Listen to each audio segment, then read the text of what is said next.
ये जो सूरत हाल बनी है ये बारिश की वजह से बनी है, जिसको अब 24 घंटे हो चुके हैं। तो इंतजामिया की भी प्रेजेंस बताएं कि क्या वो वहां है, क्योंकि ऑब्वियसली ड्रेनेज करनी है, पानी की सक्शन होती है, उसको निकालना होता है। जो विजुअल्स हम देख रहे हैं वो तो लगता है कि घरों के फर्स्ट फ्लोर्स तक जो है वो पानी है। हाँ जी, थोड़ा सा फिर मैं आपको तफसीली बताता हूँ इसमें। ये बहुत अच्छा आपने सवाल किया है। 24 घंटों के दौरान जो है यहाँ पर चूंकि बिजली की जो फराहमी है वो बिल्कुल अभी तक वो मुनक़ता है, बिजली की फराहमी मुअत्तल है। 50% तो नहीं, अगर हम गुज़श्ता रोज की बात करें तो ये मुमकिन था कि 50% ज़ायद जो शहर है वो डूबा हुआ था। लेकिन अभी इस वक्त जो सूरत हाल है, शहर की बात करूँ तो शहर में जो पोश इलाके हैं उनमें हम कह सकते हैं कि 40% शहर का जो इलाका है वो पानी में डूबा हुआ है। लेकिन दही इलाकों की बात करें तो नाला पलखू ने जो तबाही चाहिए ना, अभी तक वहां पर 4-4 फीट पानी घरों में मौजूद है, लेकिन वहां पर जाना मुमकिन नहीं है। गाड़ियां या पैदल जाना भी मुमकिन नहीं है। कश्ती का ऑपरेशन शुरू किया जाए तो वो लोग वहां से जो उनको इवैक्यूएट किया जा सकता है। मेरा कैमरामैन सुमाजी साहब आपको दिखाएगा। आप जो कह रहे हैं उमर, सॉरी, हम समझने की कोशिश कर रहे हैं जी उमर, हम जरा समझने की भी कोशिश कर रहे हैं कि आपका मतलब है कि वहाँ अभी तक रेस्क्यू वाले लोग अपनी कश्तियों में कश्तियां पहुंची कि नहीं पहुंची, वो भी नहीं पहुंच सके, क्योंकि 4-4 फुट जहां पानी है वहां भी तो निकालना है ना। जी बिल्कुल, वहां पर रेस्क्यू ऑपरेशन भी नहीं शुरू हुआ अभी तक। मैं आपको इन इलाकों की निशानदेही कर देता हूँ। ये मराला रोड है, हेड मराला रोड। चूंकि शहर गोहतपुर है, गोहतपुर से थोड़ा सा आगे जाए तो ये इलाके शुरू हो जाते हैं जिनमें मैं जिक्र करूं उसमें कोर्ट है। आपके साथ ही कैमरामैन भी साथ साथ हमें इर्द गिर्द का मंजर भी दिखाते रहे साथ में, तो आसानी हो जाएगी। हाँ जी उस्मान, ये दिखाएगा कि ये यहाँ पर आप देख रहे हैं वासा का अमला यहाँ पर मौजूद है, मशीनरी लगी हुई है। इन लोगों ने यकीनदही कराई है जिला इंतजामिया ने कि 3 से 4 बजे तक हम जो है पानी जो है इस इलाके से निकाल लेंगे। बात करते हैं अगर उस इलाके की जो मैं पहले जिक्र कर रहा था नाला पलखू की। नाला पलखू ने दर्जनों देहातों को अपनी लपेट में लिया हुआ है। नाला पलखू में मेरी जो रात को डिप्टी कमिश्नर सबास्कर से बात हुई है, उनका ये कहना है जब तक नाला पलखू में पानी की कमी नहीं आएगी तब तक सिचुएशन जो है वो कंट्रोल नहीं होगी, क्योंकि नाला पलखू में कमी आएगी तो सियालकोट का नाला भेड़ जो है वो नाला पलखू में गिरता है, फिर उसके बाद नाला 1 में कमी वाक़ई होगी। लेकिन अभी जो मेरे पास ताज़ा तरीन जो इतलात आई है कि नाला 1 में थोड़ी सी कमी हुई है। रात को हमने जो आपको फिगर बताई थी 54,000 क्यूसिक पानी नाला 1 में चल रहा था। अभी जो हमारे पास इतलात आ रही है कि 49 के करीब जो है वो उसकी पानी की सतह जो है वो हो गई है। पानी की सतह में थोड़ी कमी आई है, बारिशों का सिलसिला भी थमा हुआ है। लेकिन ये तो अपनी जगह पे ये चीजें, क्योंकि पानी जो है पीछे से भी है। सियालकोट में बारिशों और नालों ने तबाही मचाई है।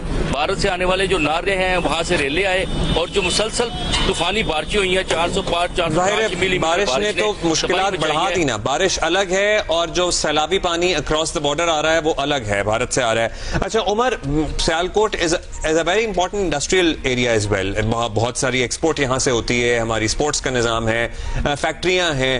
Airport is also very important. इन लोगों ने तो अपनी एयरलाइन और एयरपोर्ट भी बना लिया है। सो एयरपोर्ट का निज़ाम चल रहा है, बंद है? यहाँ जो फ्लाइट्स आती जाती हैं उनकी क्या सूरत हाल है? एयरपोर्ट जाने वाले रास्ते, फिर इंडस्ट्रियल एरिया जो है, क्योंकि इंडस्ट्री इतनी बड़ी है, क्या इंडस्ट्रीज में भी पानी आया है? हाँ जी बिल्कुल, अगर एयरपोर्ट की बात करें तो एयरपोर्ट में ऑपरेशन मुअत्तल नहीं हुआ एक लम्हे के लिए भी। एयरपोर्ट का ऑपरेशन जो है वो फ्लाइट ऑपरेशन वो बिल्कुल बहाल है, अभी तक बहाल है। लेकिन लोगों को एयरपोर्ट में जाने के लिए मुश्किलात हैं, लोगों की फ्लाइट कैंसिल हुई है, वो वहां तक उनके लिए पहुंचना मुश्किल हुआ है। अगर हम बात करें इंडस्ट्री की तो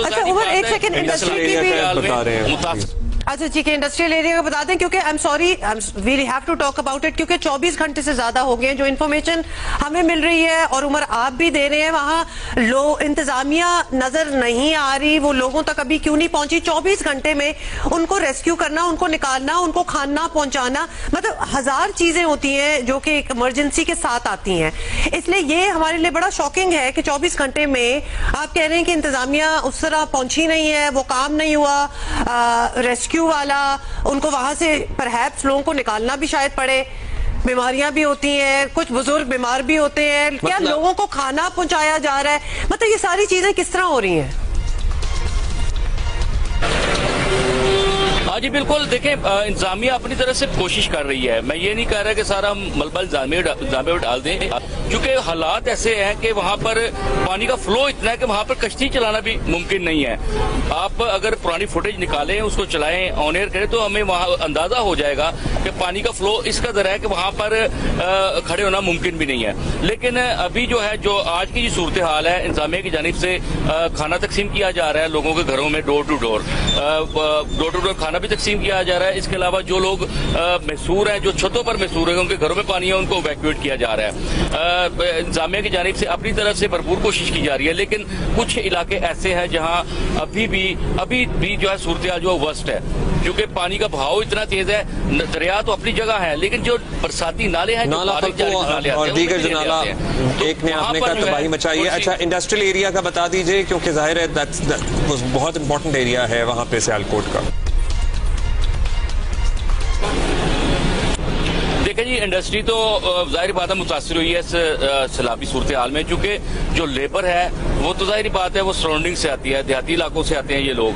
अब चूंकि पसरूर की बात करें तो हमारी ये तहसील है, वहाँ पर नाला डेक ने जो है जो तबाही मचाई है, वो सबसे ज्यादा तबाही जो है नाला डेक ने मचाई है पसरूर में। दर्जनों देहात जो है उनके जमीनी राब्ते मुनक़ता हो चुके हैं। वहाँ पर रेस्क्यू ऑपरेशन बड़ा किया गया है, वहाँ पर लोगों को बाहिफाजत महफूज मुकामात पर मुंतकिल कर दिया गया हुआ है यहाँ पर।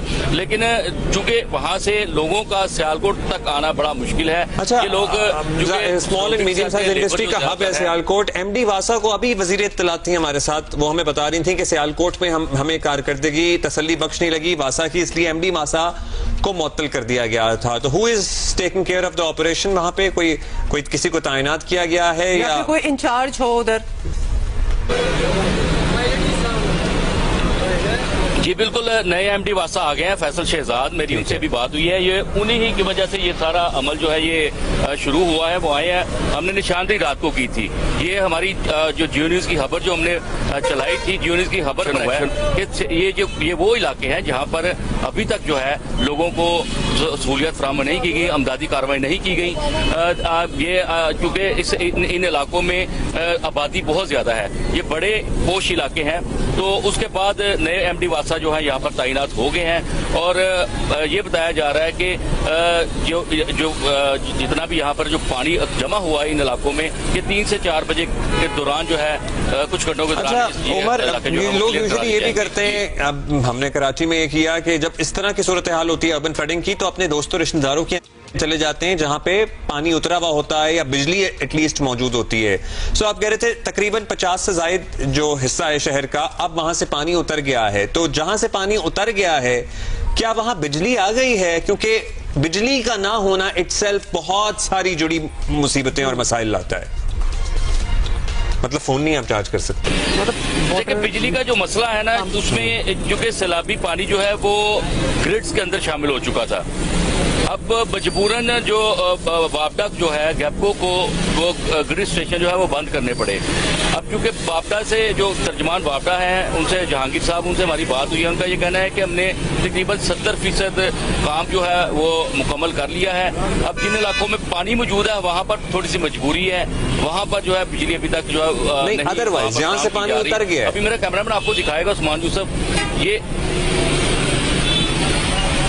बिल्कुल जहाँ से पानी उतर गया वहाँ तो बिजली जो है वो मामूल के मुताबिक है, वहाँ पर बिजली बिल्कुल मामूल के मुताबिक दी जा रही है, फराहम की जा रही है। लेकिन जिन इलाकों में अभी तक पानी मौजूद है, खासतौर पर जो देहाती इलाके हैं ना, वहाँ पर बड़ा मसला है। देहाती इलाकों में चूंकि वहाँ पर रसाई करना मुमकिन नहीं है, क्योंकि वहाँ पे कच्ची सड़कें होती हैं, जो कच्चे रास्ते हैं वो जो सैलाबी रेला है उनकी नजर हो गए हैं, तो वहाँ पर ज्यादा प्रॉब्लम है। जो शहरी इलाके हैं वहाँ पर फिर भी थोड़ी सी आसानी होती है। कितने देहात होंगे जिनका ज़मीनी राब्ता तो साथ ही मुनक़ता है बड़े शहरों? सियालकोट शहर से कितने देहात होंगे अंदाजन जिनका ज़मीनी राब्ता मुनक़ता है?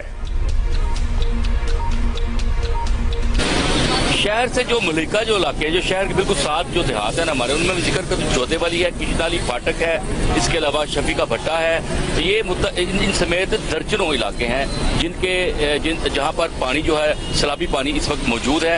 ये तो अर्बन एरिया है, लेकिन अगर सियालकोट में 2 तरह की जो मुश्किलात है उनका सामना है। एक तो हमने दरियाओं को फेस किया, 3 दरिया हमारे, मनावर तवी, जम्मू तवी और दरिया चिनाब। इन्होंने तबाही मचाई। दूसरी जानिब अगर हम दरियाई बेल्ट से नीचे आ जाएं तो तबाही मचाते हैं हमारे यहाँ पर नाले जो हैं। अब नाला डेक जो है उसने पूरी तहसील को अपनी लपेट में लिया। उसके बाद जो नाला भेड़ है, नाला एक है, ये शहर के वस्त से गुजरते हैं। और जो नाला हमारा जो पलखू है ये शहर को भी टच करता है और रोलर एरिया को भी टच करता है। तो ये नालों ने अपनी लपेट में रखा हुआ है। तो दो तरह की मुश्किलात का यहाँ पर सामना है। ये तूफानी ठीक है, हमारे साथ राना अंसर हमारे साथ मौजूद है कादराबाद। एक तो ऑब्वियसली हम इस वक्त की एज वी स्पीक क्या सिचुएशन है वो तो हम आप लोगों से समझ ही रहे हैं, लेकिन आपको देख के लग रहा है ऊपर जरा धूप भी निकली हुई है। राना अंसर जहां आप खड़े हैं, फोरकास्ट क्या कह रहा है? वेदर फोरकास्ट मजीद बारिशें होनी है, आप एक्सपेक्ट कर रहे हैं या फिर क्या लेटेस्ट क्या है? और इंतजामिया कितनी मुतहर्रिक है ये भी आप बताइएगा। जितने इलाकों का आपने हमसे जिक्र किया, कादराबाद, वजीराबाद, जाहिर है बहुत क्रिटिकल लम्हात गुजरे हैं गुज़श्ता 48-24 घंटे। इंतजामिया की कारकर्दगी कैसी रही? और हमें लगता है कि वो बेहतर ही होगी अगर ऊपर मजीद बारिश वगैरह ना हो, कोई सिचुएशन बेहतर हो जाए, स्टेबल हो जाए, तो वो बिजली बोतल होना वो भी बहाल हो सकती है। ये सब इस वक्त वेयर डू यू स्टैंड? अच्छा देखें, एक तो सबसे पहले मैं आपको बता दूं, मौसम जो है वो एक अच्छी बात है। जैसे आपने हुमा नोट किया कि धूप निकली हुई है, बल्कि सख्त धूप निकली हुई है। तो पिछले 2 से 3 रोज़ थे, बल्कि उससे पहले यहाँ बारिशें थी, बादल थे। कल भी ज़्यादा बारिशें तो नहीं हुई, लेकिन मौसम ऐसा ही था, बादल बने हुए थे। तो आज मैं समझता हूँ कि ये जो बारिशों का सिलसिला था, जैसे उमर इजाज बता रहे थे कि सियालकोट में एक तरफ तो दरिया नालों में भारत से आने वाले पानी की मुश्किलात थी, दूसरी तरफ जो है वो अर्बन फ्लडिंग का सामना था। इसी तरह दूसरे शहरों में भी, वजीराबाद में हमारा ऐसा ही था, दरियाए चनाब की वजह से मुश्किलात थी। नाला पलखू जो है वो बिफर गया, नाले पलखू ने शहरी हदूद को मुतासर किया, दरिया ने अपने इर्द गिर्द के देहात जो उसका बेल्ट होता है उसको मुतासर किया। इंतज़ामिया जो है वो हमें काम करती हुई नज़र आई, लेकिन मेरा ख्याल है कि ये जो पानी का फ़्लो था, ये दरियाओं की कैपेसिटी, हेड की कैपेसिटी और शायद जो हमारा इंतज़ामी अमूर का इंफ्रास्ट्रक्चर बना हुआ है इमदादी कार्रवाइयों का, ये इनकी जो प्लानिंग है या इनके पास जो वसाइल हैं उससे ज़्यादा था। पानी जब जैसे मैं पहले बता रहा था, अगर यहाँ पे 9 लाख की कैपेसिटी है और 10,77,000 पे चला जाएगा, तो पानी जब ऐसे ओवरफ्लो होता है तो जाहिर है वो फिर जहाँ जहाँ उसे रास्ता मिलता है उसने जाना है, और पानी फिर उतरने में भी टाइम लगाता है। तो देहात में सियालकोट की बात हो रही थी, यहाँ भी वजीराबाद के इर्द गिर्द ऐसे है, जब पानी ओवरफ्लो होता है तो जितनी भी राब्ता सड़कें हैं उनके ऊपर से पानी गुजर के जा रहा होता है। गुजरांवाला रीजन में ये जो सैलाबी सूरत हाल थी, इससे 7 अफराद जहाँ पाक हुए हैं, 3 लापता हैं। एक हलाकत गुजरांवाला में हुई है, वहाँ जो मतवफ़ी है वो अपने 2 बेटों के साथ सैलाबी पानी में की तरफ ट्रैक्टर अपना निकालने की कोशिश कर रहे थे, तो बड़ा रेला आ गया, उसने अपने बेटों को दरख्त पे चढ़ा दिया और ख़ुद जो है सैलाबी पानी में बह गया। इसी तरह समड़याल की एक फैमिली थी, एक फैमिली के 5 अफराद सैलाबी रेले में बह गए, 2 की डेड बॉडी मिल गई है। ये समड़याल सियालकोट का इलाका है। ये 5 अफराद पर मुश्तमिल फैमिली जो है सैलाबी रेले में बह गई, 2 अफराद की डेड बॉडीज मिल गई, 3 जो हैं वो लापता हैं। इसी तरह 2 से 3 अफराद गुजरात में जहाँ पाक हुए हैं कि और एक हलाकत की नारोवाल में तस्दीक हुई है। Depending on the situation from across the border, अगर जम्मू कश्मीर और इन जगहों पे बारिशें कुछ थमती हैं, जो कि फोरकास्ट है कि मजीद बारिशें होंगी, तो जाहिर है पानी का बहाव नहीं बढ़ेगा। लेकिन अगर वहाँ मजीद बारिशें होती रहेंगी तो पीछे से पानी आता रहेगा और हमारे लिए कंट्रोल करना एक चैलेंज बनेगा। बहुत शुक्रिया आप दोनों का, राना अंसर, उमर इजाज, आप दोनों अपना ख्याल रखें। हम कहते हैं कि जब दुआ करें ना कि ये सारा मामला सेटल हो जाए, तो पूरे खित्ते के लिए, पूरे रीजन के लिए करें। We are all connected.